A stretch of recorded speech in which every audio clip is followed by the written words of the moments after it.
ये मैं फ़ोन साथ में लेके आया हूँ, एक और रेडमी का 9A फ़ोन है। पहले मैंने चार्जिंग वगैरह सारा इसका चेक किया, चार्ज नहीं हो रहा था, बिल्कुल डेड कंडीशन में फ़ोन था।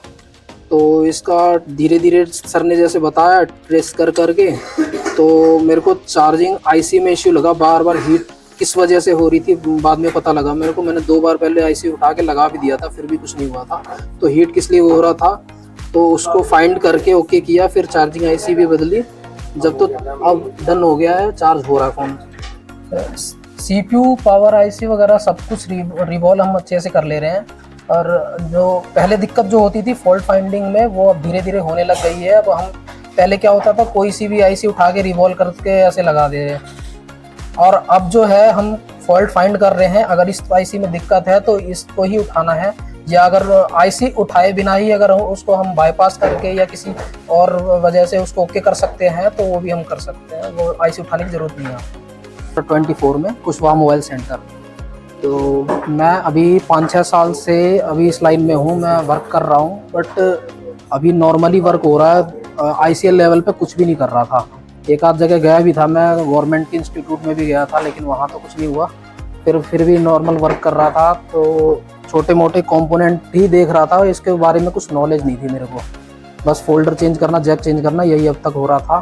फिर जब से आया मैं, तो इसके यहाँ आने के बाद मेरे को आईसी, ये मदरबोर्ड में जितने कंपोनेंट होते हैं, ये पहले मेरे को क्या नाम है, ये बग कॉइल है और डायोड है, रेसिस्टर है, इन सब के बारे में कुछ पता नहीं था। बस खाली देखता था इनको, काम क्या है, वर्क क्या है इनका, कुछ भी पता नहीं था इसका।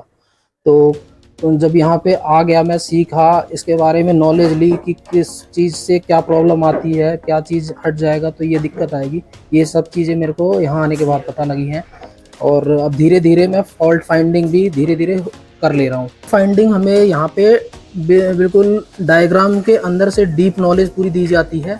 यहाँ पे जो भी कंपोनेंट है, कैसे कैसे कंपोनेंट का वर्क है, कौन सी लाइन कहाँ जा रही है, कौन सी आईसी में जा रही है, पूरी डीप नॉलेज दी जाती है।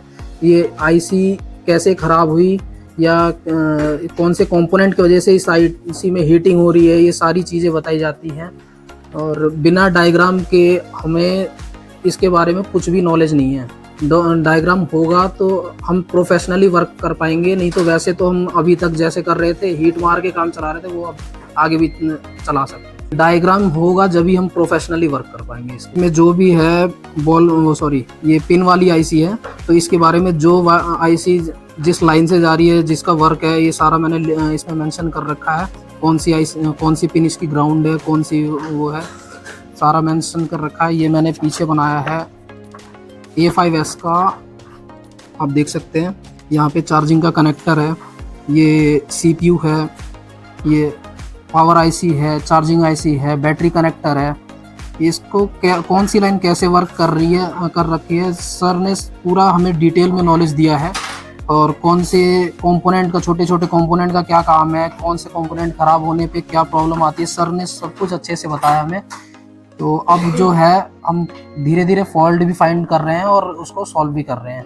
हमें इसमें भी आप देख सकते हैं connector, CPU, charging IC, power IC, और ये OVP आईसी बना रखा है।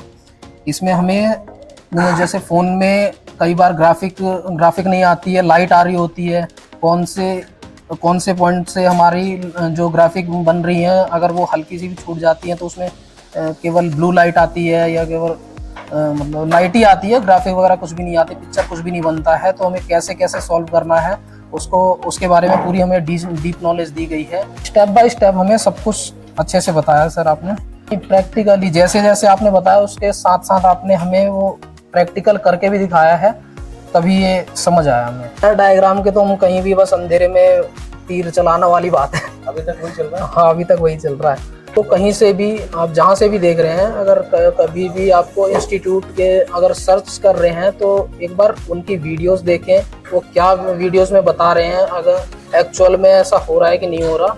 आप डायरेक्ट कांटेक्ट करिए, वो क्या क्या सिखा सकते हैं, तो आप ज्वाइन करिए। सर ने बहुत अच्छा सिखाया। और सर की फ़ीस जो है, मैंने बहुत जगह पता किया था जब आया हूँ मैं यहाँ पे, फीस और मतलब बहुत सही है, सबके बजट में बजट फ्रेंडली फीस रखी है सर ने। और किसी को भी ज्वाइन करना हो तो प्लीज़ आशु सर को ज्वाइन करें। जो सब स्टूडेंट्स हैं इनके ही फ़ोन रिपेयर हो रहे हैं, आपके तो नहीं है। हम स्टूडेंट ही लेके आए हैं, कोई हमारे में मतलब एक आध फ्रेशर हैं, बाकी दुकानदार भी हैं सब। तो इसमें जो फॉल्ट हो रही है अब तक नहीं हो पा रहा था, तो लोगों ने इकट्ठे किए हैं कि हाँ सीखने जाएंगे तो अपने साथ लेके जाएंगे, तो लेके आए हैं और उस पे ही काम हो रहा है और करके भी दिखा रहे हैं।